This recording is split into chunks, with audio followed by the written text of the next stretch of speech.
Time to install your new sheer shades from Blindster. We're here to help you along the way.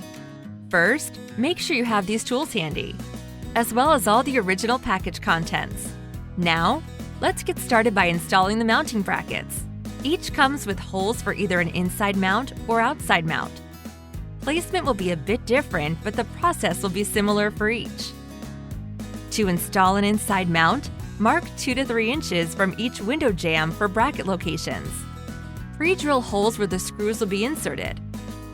Take the bracket and insert screw through hole. Using the drill, screw in the installation brackets to the window frame. Slide the head rail into the installation brackets. Push up over each bracket until it clicks into place. Once both screws are installed, you're set to go lower the shade. This is a finished inside mount. When completing an outside mount, your finished product should look like this. And just like that, you're done. Pat yourself on the back and admire your new shade.